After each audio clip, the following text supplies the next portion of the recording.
Hello and welcome to this week's episode of the How to Film Weddings podcast. My name is Nick Miller, and I am joined, as always, by my best good buddy, Mr. John Bunn.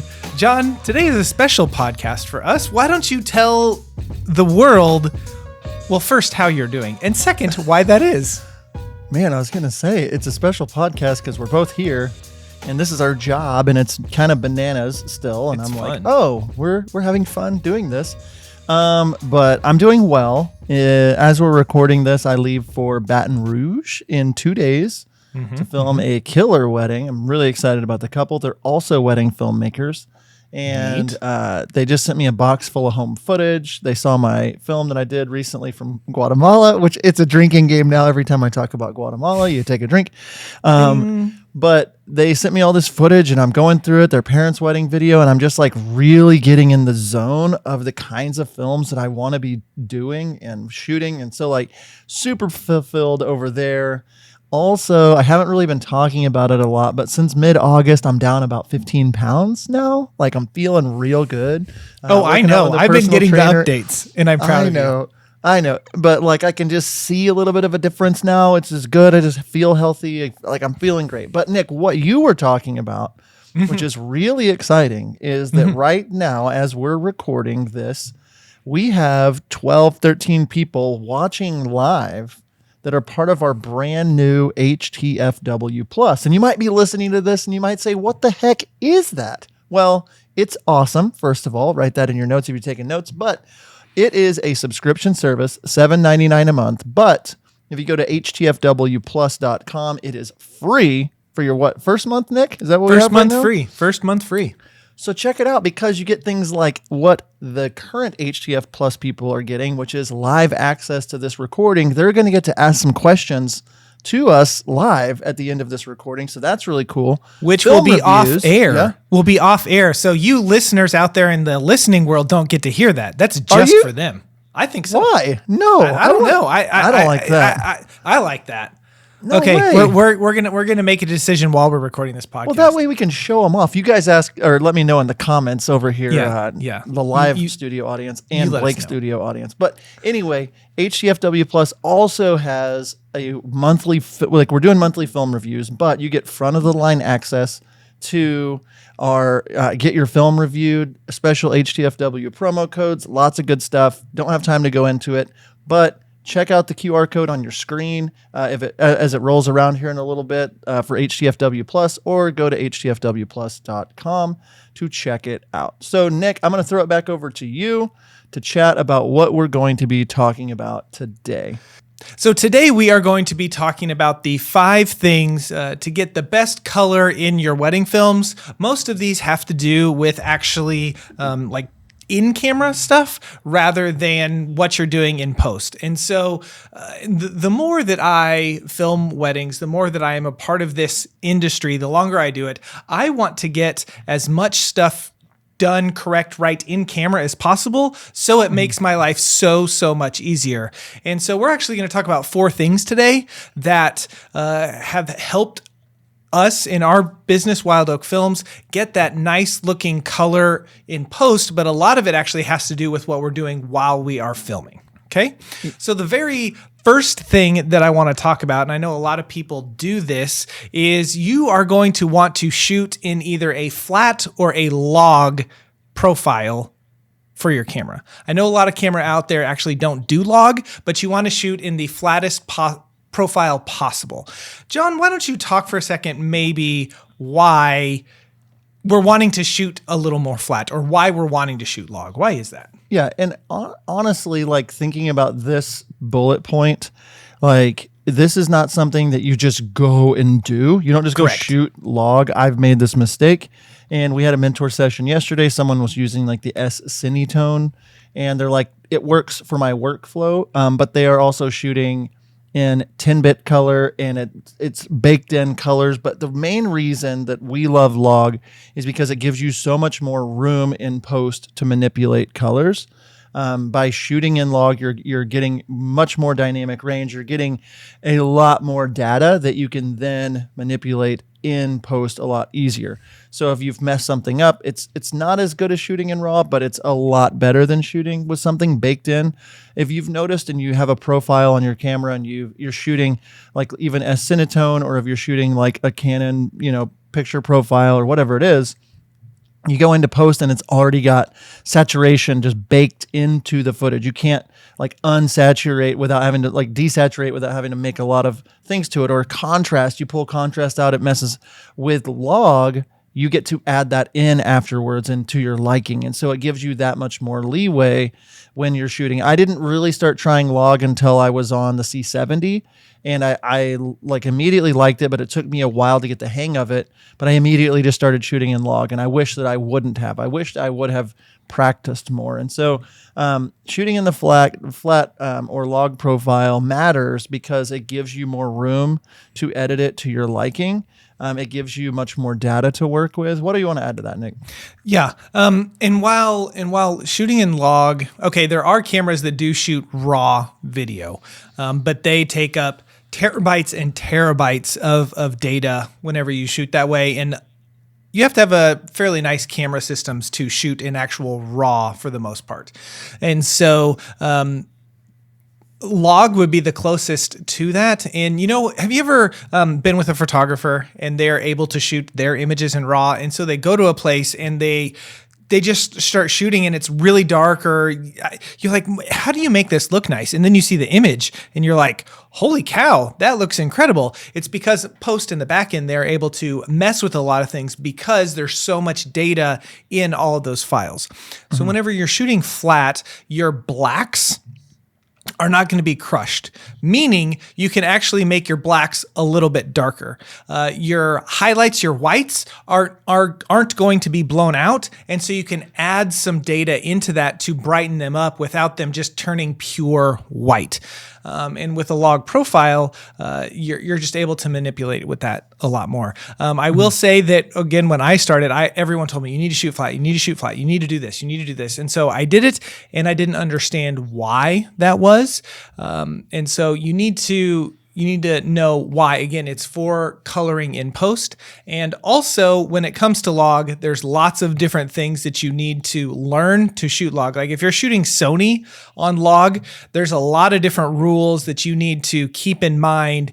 If you're shooting like S-Log3, your ISO needs to be at a certain point. You need to overexpose a certain amount and all that stuff. And depending on your camera, those rules are going to be different. So we would not recommend just going out and shooting first off in log, something like that. But do your research, practice, and build up to that. So yeah, and I want to throw it out there too, is like some of these cameras, like I think that a lot of people could get by if it's their style to shoot something like an S-Cinetone or some of these picture profiles that are natural, or a purchased picture profile that you put into your camera. But like making sure that you know what is happening within your camera and what's going on will help you determine that. And then looking at your workflow. The guy we had a mentor session with yesterday, I actually was like, you probably should stay S-Cinetone and maybe practice a little bit at some portraits, or like go to an engagement shoot or something, or do just a styled shoot or something. Because like workflow wise, it's much more different. Like I can tell a huge difference between somebody that shot log or like a picture profile. But if it isn't in your wheelhouse to like really get deep into color grading and things like that, you might want to pick a picture profile that like really speaks to the way you want to color your film. So we're not just saying go shoot log, but today's title, 5 things to get the best color in your film. The best colors are going to come from shooting in a flat or a log profile. Nick, hit him with point number 2. Point number 2. This is one that this is probably the number one thing that if you aren't doing this, that I would recommend that you go play with and practice with and start at your next wedding. And that is shooting Kelvin over auto white balance. John and I, as we've talked for a while, we do believe that there is a time and a place for auto white balance, But most of it where John and I use that is going to be whenever we are walking into a room and maybe there's a bunch of mixed lighting and you can't do anything about it. And so you have to get a color temperature and you just have no clue where to start. So sometimes in that instance, I will flip my camera over to auto white balance so that my camera can grab a Kelvin number, and then I will switch it back to Kelvin, and that's what it will be. The reason that I recommend shooting in Kelvin is because auto white balance is always searching in the room for where the light is. And so your color could potentially change when you move your camera, or if a cloud goes by a window or something like that. So the color of your image could actually change if you are sticking with an auto white balance. The other question that a lot of people have when it comes to Kelvin is, where do I start? What do I put stuff at?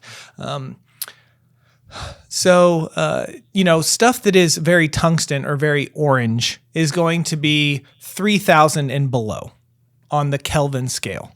Stuff that is natural sunlight is going to be about between 5,000 and 6,000 Kelvin. And then, later in the day, it's actually really, really blue. And so you're going to get in these 7, 8, 9,000 Kelvin. All right. So how your camera actually works is it inverts those numbers.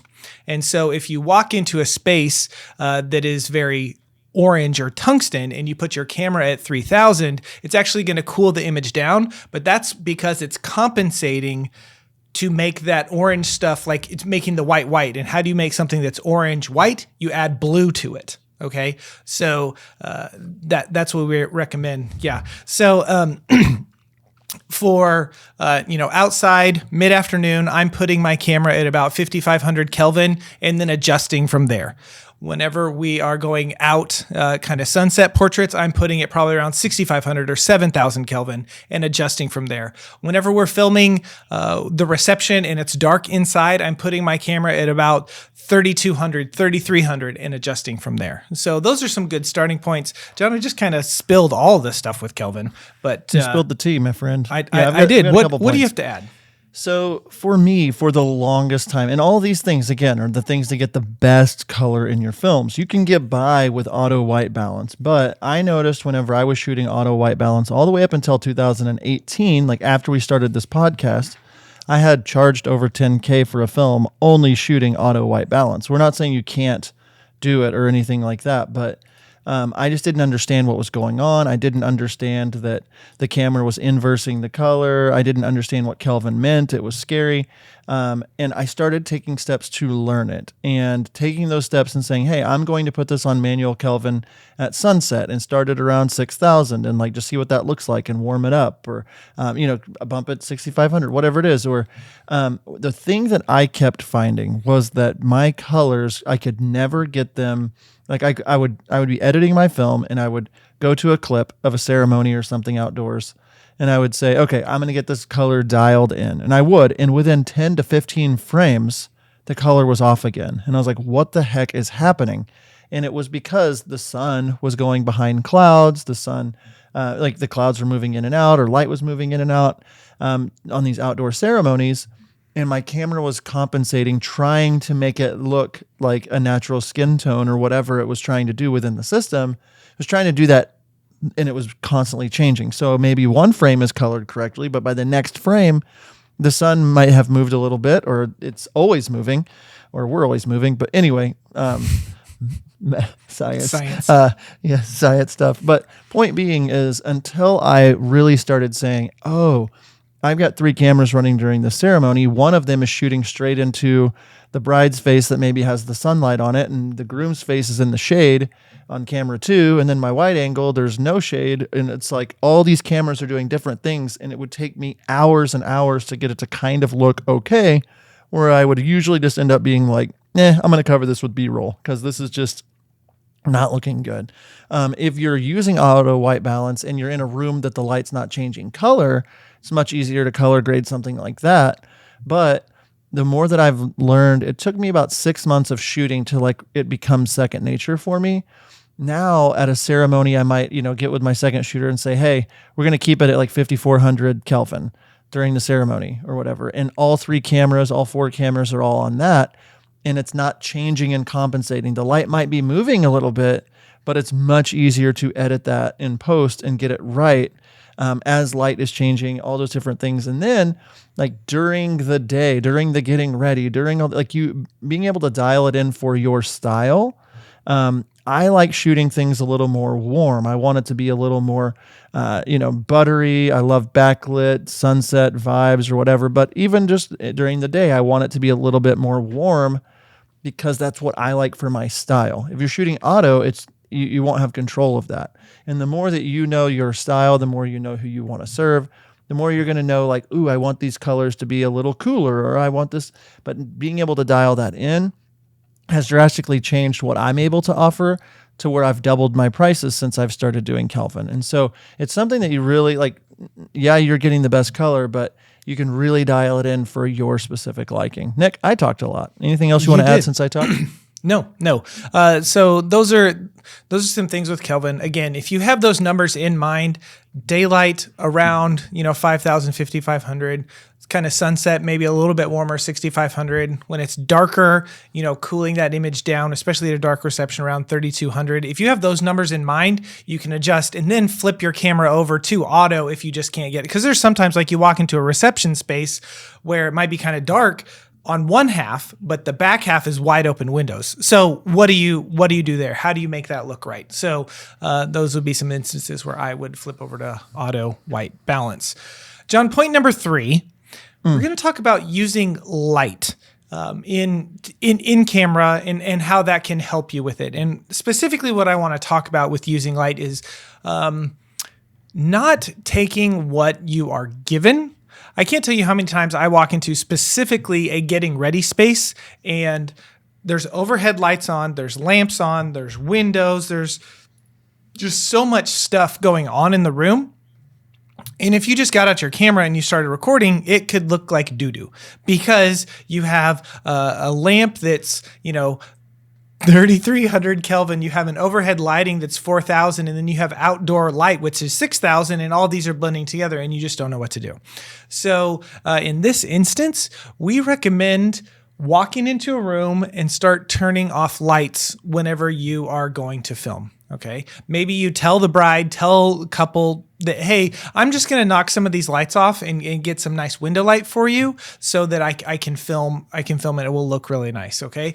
It took me a long time to understand to do that. And I couldn't figure out why it was that my footage didn't look like other people's footage. How did they get these nice shadows? How did they get this nice fall off, behind them? How did they get their subjects to look this way? It's because they were walking into rooms and turning off lights and then paying attention and positioning their subjects in a place that would have that light hit them and they could shoot them in that way. So what do you have to add about using light?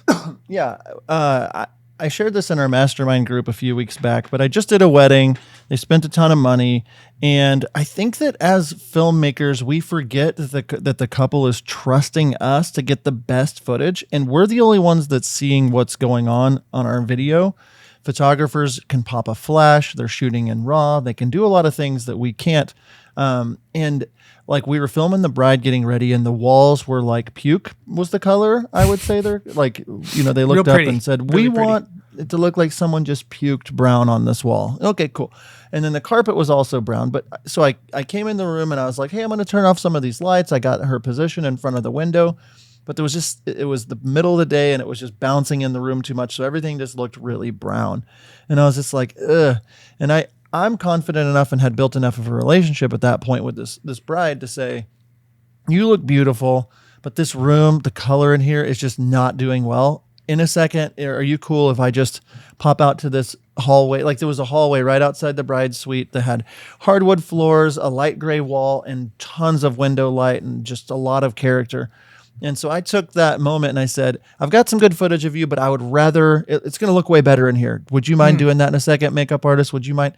And they were like, absolutely. And by me just stepping up, the photographer even afterward was like, oh, thank you so much for saying something. I didn't want to move them because I knew whatever, but I was able to get a shot that was 10 times better, if not 20 times better. It made it look more expensive, but I knew the rules of light. I knew that this light is bouncing. If you're watching on YouTube right now, you can see the light on my face is more a daylight studio light, but I also know the rules that I can have a tungsten light right behind me to cause some separation, and I don't have to turn that lamp off. It adds a little bit of, maybe you don't see it on YouTube because I'm cropped in, I don't know. But point being is like, I started realizing, oh, I could leave this lamp on way over here because it's just going to be a nice little background light. And I'm going to let the window, I'm going to shape the light on her face to make it to where it's much more pretty and much more soft. And the more I started paying attention to light, everywhere I started going, I started being like, ooh, this room has mixed light. Ooh, the light's good over here. Oh,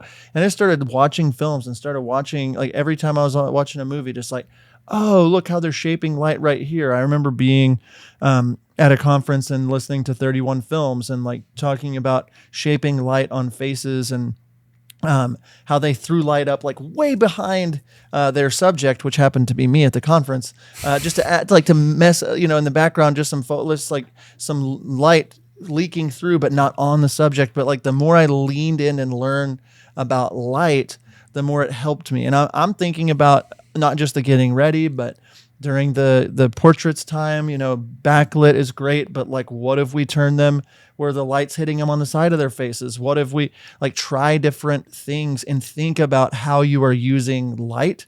And Nick, I don't know if you want to talk about it, but like actually using lights, is that this, or are you talking about using light? Because I can throw it back over to you.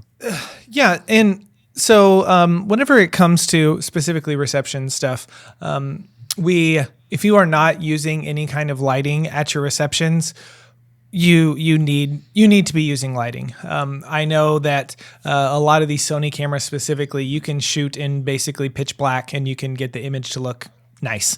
Okay. But it's one of those things where, yeah, it'll do, but can you elevate your work? Can you charge more whenever you bring in lights and you start using them? And the answer is absolutely yes. And so we recommend using lights. You can get cool, like light flares and stuff on the dance floor. And for like dance floor specifically, I will typically, if the dance floor is a square, I'm going to put the lights catty corner to each other, shooting into the middle. So it's kind of like no matter where I'm standing, people are getting light on their face and on the back of them for a little separation. And then learning toast lighting. And I know we have a podcast way back somewhere. Maybe we'll put that in the show notes of how we go about lighting our toasters and how we get the light to look nice on them. But the idea is to have one kind of hit half of their face, and then another one behind them for a hair light is what we like to do. And then we'll shoot into the shadow side of the face. And we're going to talk about that here in a second. So using light, and sometimes artificial light is what you have. And so that's what you work with. But that's why knowing your Kelvin is going to be helpful for you so that you can, dial that in so that you can get the right looking image. Yeah, and as we're like looking at this, I think it's one of those things where it's like the more that you get uncomfortable and start learning these things, the more that you start realizing the rules, then what you can do or can't do or how you want to break the rule. But a lot of times I would just show up and just take what I was given. I would be shooting in a baked-in picture profile. I'd be shooting auto white balance, and I would wonder, it's like I just shoot the bride getting ready wherever she's getting ready, the groom wherever he's getting ready. I just took whatever, just kind of fly on the wall approach. And my films looked medium good, and I wanted something better. I wanted to take it to that next level. And learning those things and taking the time and saying, hey, I want to get better at light. I want to listen into this podcast or take this course on lighting or whatever it is. You can, like, by growing in that skill, your films are going to start to stand apart from other people's. And that's the thing. It's great to stand apart or stand out, but your couples are going to be like, wow, I just look so good in this film. There's just something about, I want them to film my wedding because, they're seeing their friends. It's like, oh my goodness, like the light, the bride just looks so good. I was there. I was a bridesmaid. You did a great job making sure that she looked good. I'm confident that I will look good if I hire them.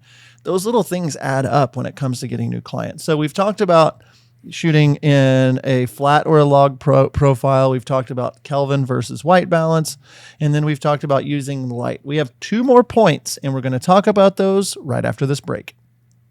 Nick and I have to tell you about one of our favorite places to upload our wedding films, and that is Love Stories TV. Love Stories TV is one of the best free resources for us wedding filmmakers. The best part is they are bringing the couples to us. All we have to do is upload our films and we are good to go. Upload unlimited wedding films to your completely free business page. Setup is easy and your films can be live in just minutes. Now is the perfect time to start uploading to Love Stories TV. So head on over to howtofilmweddings.com/lovestoriestv to check out all of the details and see how Love Stories TV is giving away $10,000 in cash to wedding filmmakers just like you. That's howtofilmweddings.com/lovestoriestv to start uploading and connecting with the right couples today. Hi, it's Michael from Wedditor. We want to thank everyone for the incredible support we've received since sponsoring How to Film Weddings. Yes, we've had some growing pains, but we've had far more wins. And we're doing something that's never been done. We're a remote team of over 50 editors in 10 countries. I often joke that we're as much a logistics company as we are a creative company. Right now, demand is off the charts. And we don't just say yes to everyone and scramble to figure it out. That's why we're asking you to help us help more of you. In short, we're looking for more talented wedditors, part-time or full-time, work from where you want, when you want, as long as you hit deadlines and deliver quality. It's a chance to get paid while growing as an editor. Our project managers work with you, explaining why something feels right or doesn't, because there's always a reason. If you're interested, we'd love to hear from you. Go to wedditor.com/editor and fill out our form. All right, we're back from break, and we are talking today about the 5 things to get the best color in your films. We've talked about log and shooting in flat profiles, Kelvin versus white balance, using light. Next up, Nick, you wrote the 2 words that confused the living daylights out of me for so long, shadow side. This is so important, and a lot of people miss it. So if you're like kind of paying attention and you were just driving or on the treadmill or something, like perk back up and listen to this point. Nick, I'm going to throw it to you though, because you're the master when it comes to this. Oh, I don't know if I'm the master, but like, for instance, whenever I started filming, my wife would talk to me because she was a photographer first, and she would be off doing her photo weddings and I would be filming. I was like, how do I get better? What do I need to do? And she was like, put the groom in front of the window. I was like, okay. So literally what I would do is I would take the groom, put his back to the window, get him really, really close, and try to film him. Guess what, guys? That doesn't look very good because I'm trying to expose for his face, but it's all blown out because the light's back there. And I just didn't understand what that meant. Get them close to the window light. Until I started doing more research and learning and stuff, and I learned about the shadow side. Shoot into the shadow side. What does that mean? Shoot into the dark side. Basically, whenever you get someone in a position and you are shooting them, you want to be shooting kind of into the light. So whatever the light source is, you want to be on the opposite side of that, but not necessarily shooting directly into it. Like, I don't mean window, groom, me with the camera all in a line shooting. What I mean to do there is, let's say you take the groom and you have him stand maybe 5 feet away from the window, back from the window, and then angle just a little bit. So he's kind of looking at an angle from maybe 45 degrees or so that half of his face is in getting sun, and then there's a little bit of shadow on the other side of his face. Okay. And then you stand on the shadow side and shoot into that. So you're getting the nice shadows, the shadow over the nose and all the stuff on the face, but then the other side looks really nice and is hitting that light. So that's what you should be doing for everything that you can. Now, I know we're run and gun, and it's really hard to do that in a lot of situations. Like if you watch your favorite television movies, films, television movies, TV, movies, whatever, you are going to see people, specifically when they're talking to each other, dialogue, that the camera is always shooting into the shadow side of their face, and it just makes the image look a little bit more dynamic. It just adds something to it, and it's not as flat. If you shoot into the light side of their face and it's shadow behind them, it can make it look like there's no dimension to the image, that they're just a flat person on top of a black dark background or something like that. So this point is for, getting ready with the window, when you're doing toasts, setting that stuff up, and we can maybe talk about that in a little bit about how we're doing that, but trying to shoot into the shadow side of people's face, that just adds a little bit of pop to the image, makes them stand out, adds a little dynamics to the image. So John, what do you have to add? Yeah, I always was just like hearing people say, shoot into the shadow side of the face, and I just didn't get it. I would say watch some of your favorite shows, like Nick was saying, and just see where shadows are hitting on people's faces during dialogue. If you think about it, the shadow, like if there is the sunlight out and it's hitting you in the face, there's a shadow on the opposite side of where the light source is coming from. And so using the sun, using a window, using your lights that you bring to reception, setting those up in such a way that it causes the shadows to be on a specific side of their face. And again, the more that I got to really learning this and saying, oh, that's how I, set up my reception lights. So there will be a shadow on this side of their face while I'm talking, or the toasts are being done.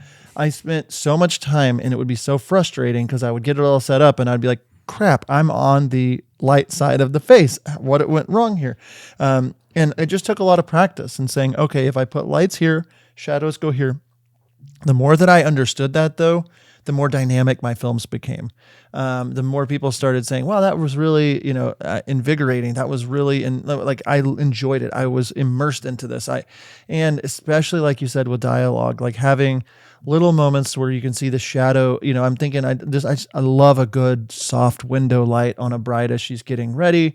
And just that nice shadow, like not a harsh line down her face or anything, but it's just a little darker on one side of the face, and I'm shooting into that shadow side. It just adds a lot of beauty to the image. And these little things, the more that I know how to shoot log, the more that I know how to shoot like Kelvin versus auto, using the light correctly, getting rid of bad light, having one color temperature of light, and then saying, I want to shoot especially any dialogue, any speeches, any toasts, any letter readings, anything that I can into the shadow side. I will say that if you're doing like an outdoor ceremony and the sun is in a certain spot, you can't control that. Nope. It's not something you can control necessarily. Nick did a film review, or he broke down one of his films in our mastermind group, or some of the lighting the other day, and was like, hey, I had to put the lights here because there was a weird reflection, and I shot into the light side of the face. It still looks good. It still looked okay. I mean, it would have looked better. And these aren't things that are going to like make or break your film, but all of these little technical things add up. And I think a lot of us buy a camera and we start shooting. And sometimes we take a course, and sometimes we listen to the How to Film Weddings podcast, and sometimes we ask our friends to review our films and stuff, but like we don't really get technical in understanding, wow, if I shoot this in a way that is log, I'm going to have much more room to manipulate it in post. If I'm shooting in Kelvin, I'm going to be able to edit it better. It's going to look cleaner. It's not going to be changing color the whole time. If I'm using this light correctly, if I'm turning lights off, if I'm putting them in the right spots, if I'm making the shadow side of their face where I'm filming, your films all of a sudden look so much better, and you're serving your clients way better. And so those 4 things specifically are some of the best ways to get good color in your films. Nick, I'm going to push it back over to you. If you have any other final thoughts on point number 4 on shadow side, or if you want to move on to point number 5, and then maybe there's a bonus point. Yeah. Okay. So the last one is going to be talking about LUTs. And LUTs are going to do that thing that kind of stylize your film. The LUTs are what we would call color grading. Okay, there's 2 differences: color correction and color grading. Color correction is going to make sure that it's exposed correctly. The whites are white. The image isn't crushed. It looks how it's supposed to look, natural. And then whenever you color grade it by adding a LUT onto it, that's going to give, maybe it makes dark and moody. Maybe it makes it light and airy. Maybe it manipulates the image to look a certain way how you want to. I think the biggest problem that so many people have with LUTs, especially especially when they're first getting started, is they think the LUT is the end-all be-all solution to their color grading problems. Okay, they are not messing with stuff where they don't understand Kelvin versus auto white balance. They don't understand how to use light. They don't maybe shoot flat or, just these different things with it. And so they buy a LUT from, someone like our friends over at Gamut or, and they apply it to their footage and they're like, this looks like garbage. But it's not because of the LUT. It's because maybe you haven't corrected the image and so, or shot the footage in the right way. So LUTs are a great tool, and that's going to be the last in the back end to really stylize your film and make it look exactly how you want it to look. And so LUTs are really powerful and can do a lot to your image, a lot to your films to make them look and feel a certain way. John, what do you have to add about LUTs? Yeah, you said it. The main point is that LUTs aren't something that you can just be like, ta-da, I'm going to sprinkle this LUT on some poo-poo imagery and it's going to look good. If you haven't gotten the white balance, if you haven't gotten the exposure, if you haven't got the composition, if you didn't get the depth of field, if you didn't get all these things, a LUT can help. But so many people, will see before and after footage and be like, whoa, this just looks so much better. I'm going to buy this LUT and it's going to be the be-all, end-all. What I have noticed, Nick, is the more that I've gotten into understanding how to shoot in log, how to shoot with Kelvin, how to use light, the better like a LUT. The purpose of the LUT is to stylize the color of the film across the board. And so a lookup table, if you want to get technical, I think that's what it stands for. But a LUT is, I apply it to my footage after I get it in my timeline, I'm editing or whatever. I've got it exposed correctly. I've got blacks out where I want them, whites where I want the color kind of. And then I'm adding this LUT and it's making it even better. It's enhancing and stylizing the film. For me, the look I want to go for is more fine art. And so I have some LUTs that I use that are a more fine art vibe. Nick, I know that you use some LUTs that have more of a earthy vibe to them, a little more muted tones, but you're still going in and you're manipulating the color. And LUTs are important for sure. And having those looks and trying out different things. We're not saying you should not get LUTs or have an arsenal of them, because I have tons of LUTs. I buy them all. We have so many people that have been on, just had the Conklins on. Like there's so many people that have these LUTs that are really great. And if you see someone's footage and you think it's awesome, and if they do offer a LUT, it's worth the couple $100 to purchase something like that. Mm-hmm. So yeah, I love LUTs. I love using them. I don't have anything else to add about LUTs except for that I think that people, whenever they get LUTs, they like overdo them instead of really thinking about who their ideal client is, who they want to serve, what kind of colors are their photographers using, the wedding planners, like all those kinds of things. Like what does this match the whole feel of the event and things like that? And does this match the kind of films I'm wanting to put out there? Because so many people just follow trends. I've done it where it's just like, oh, I want to do moody in this, or I want to do light and airy in this on this film or whatever. But the more that you know about color, the more that you can manipulate it, the more you can stylize and say, ooh, that's a Wild Oak film. I can tell because of the color. Think about your favorite films, your favorite TV shows. I think about Ozark. Having like that green hue to it. They have a LUT or obviously like they're shooting way higher quality stuff than we are, but it sets a mood, it sets a tone. Mm-hmm. And so not just randomly applying LUTs, but really thinking through like, this is the kind of thing, this is the kind of look I want for my films. Yeah. Really good. Really good stuff. So consider LUTs if you've never purchased one. But again, remember, it's not going to make your film in the sense of you just apply it and you don't do anything else to it. You still need to learn how to shoot color, also how to manipulate that color in post, and that's another discussion. But one thing that we wanted to touch on really quick is cameras as they get newer and more advanced and more technological. Some things that is coming out in many newer cameras is the ability to shoot 10-bit color. Versus what was the standard, which was 8-bit color. And for those of you that, you film this image, if you're on 8-bit, your camera is going to get you about 16.5 million different colors that it can recognize. Okay. You're like, wow, 16.5 million. That's incredible. I am good with 16.5 million. I'd be good with $16.5 million, John. Like you would too. You're like, that's great. 16.5 million is great. Okay. But whenever you jump up to 10-bit, it goes from 16 million colors available to you to over 1.05 billion colors available. With a B. With a B. Okay. So we are drastically, exponentially making it so that you can manipulate color a whole lot more because there are so many more that you can deal with. And so the downside of shooting 10-bit is that it's going to cost bigger file sizes because there's more data that is being recorded. But computers are getting faster. Storage, hard drives and stuff are getting a lot cheaper. So, there are some workarounds at that. But if your camera does have the ability to shoot 10-bit color, you should look into it and consider it because, again, when we're talking about color manipulation that you can do in post, you are going to be able to do a lot more if you're able to shoot in 10-bit color. So, yeah, and on the subject of 5 things to get the best color in your films, if you're wanting the best color in your films, the higher bit rate, the better. I switched from 8-bit to 10-bit this year. The files are bigger, but what I can do in post, a recent ceremony I did had a wall of windows in the back of it, but really tungsten-y lights overhead. It was just this mixed color.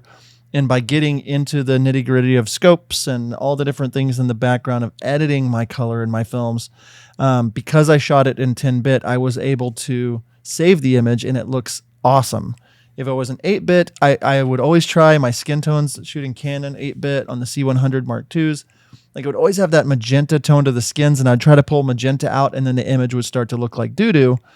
And it was because it wasn't able to recognize more color. It didn't have enough data. It didn't have enough depth for me to be able to pull those out and keep them in other portions of the film. So it just started to look bad, and I'd always be mad because it's like I have no idea why this doesn't look good. And now that I am shaping light, that I am using Kelvin, that I'm doing all these things, it's like it's much easier. I bring the film into my editor and I apply a conversion LUT or whatever to my log footage, but then a little bit of manipulating in the images where I want it, I apply my LUT and it's like boom, and people are messaging me like, what did you do with your color? Why does it look so good?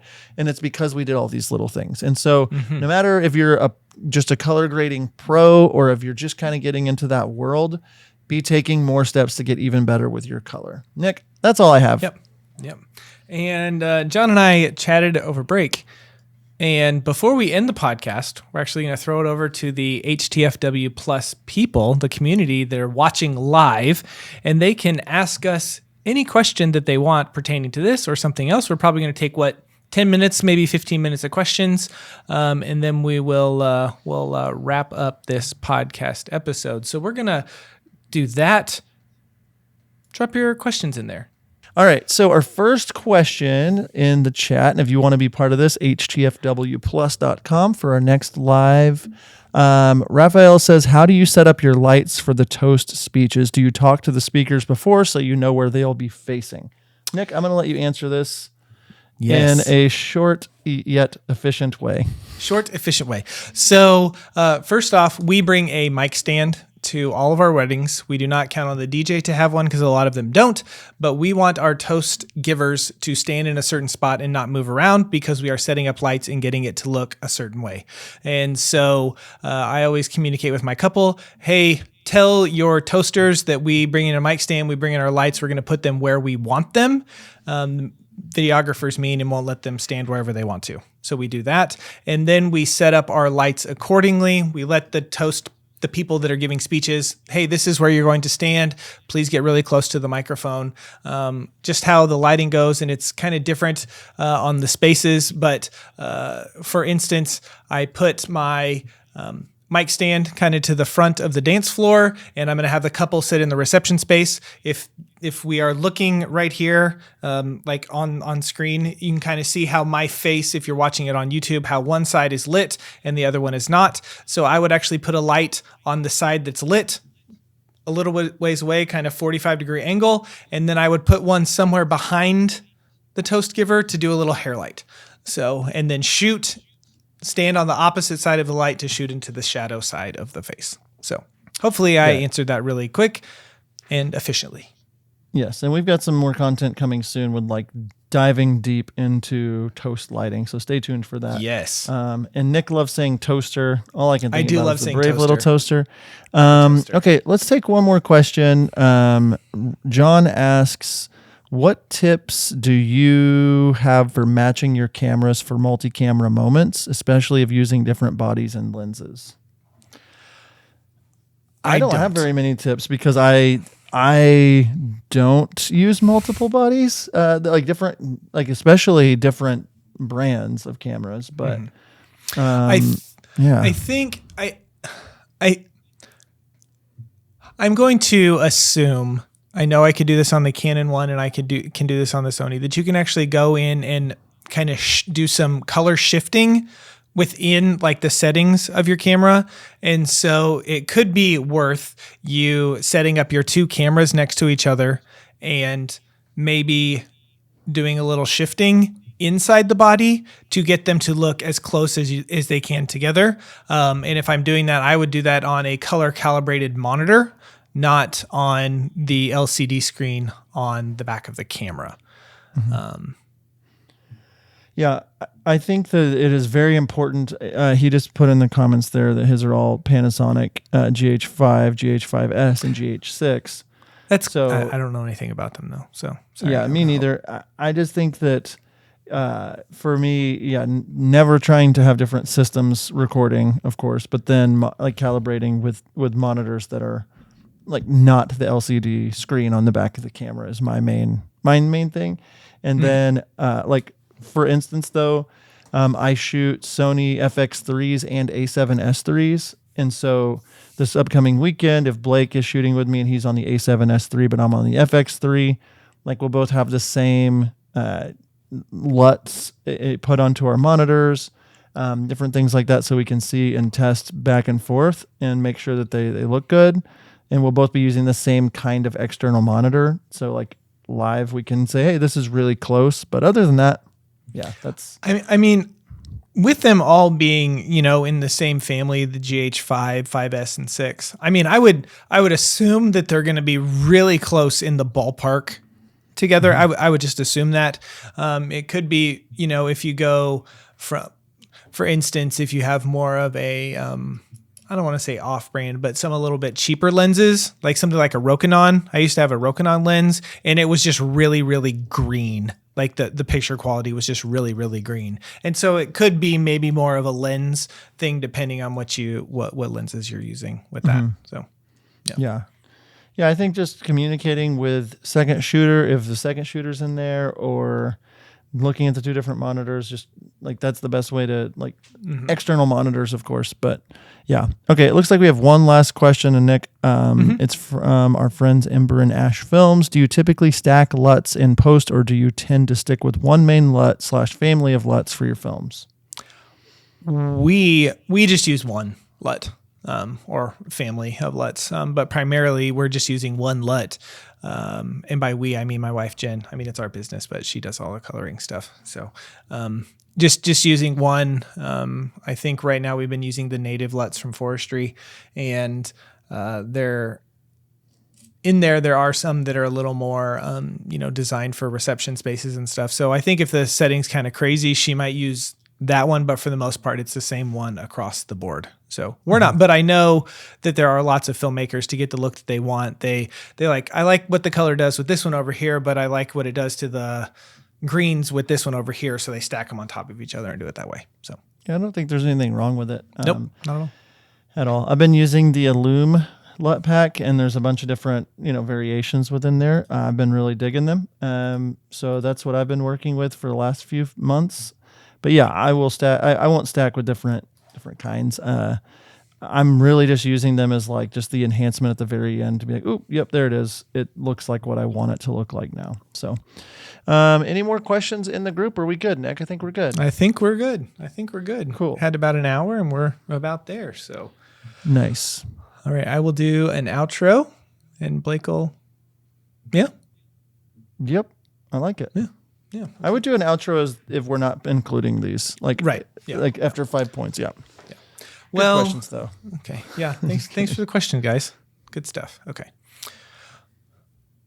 So there you have it. Those are the 5 things to get the best color in your films. A lot of them have to do with things in camera, but whenever you understand light, whenever you know how your camera works, that's just going to make your post-processing process, say that 3 times fast, Your PPP. a lot easier. Yeah, it's going to make it a lot easier whenever you know how to manipulate your cameras and what to do. So I think that this has been a successful first run of the How to Film Weddings Plus live podcast. If you would like to join How to Film Weddings Plus, you can get 1 month free. Head over to htfwplus.com. You can sign up and be a part of the next podcast recording that we do like this. John, as always, it has been great to hang out with you. Have a great time filming in Louisiana this weekend. I don't know how they say it there. Anyway, thanks so much for listening. Until next time, we will see ya. See ya. Are you looking for a better way to deliver your wedding films? Look no further. Our friends over at VidFlow provide the most flexible video delivery solution on the market. VidFlow is pay-per-use with no large upfront costs or commitment, and you can cancel at any time. VidFlow offers a premium viewing experience for all of your couples. Accessible on mobile, tablet, desktop, as well as their very own suite of TV apps. Each project comes with 10 years of hosting and an experience for your couples that will blow them away. Head over to howtofilmweddings.com/vidflow, where you can save 20% off a yearly business membership by using promo code HTFW20. Stop delivering your films the old-fashioned way. Give your couples something to rave about by using VidFlow.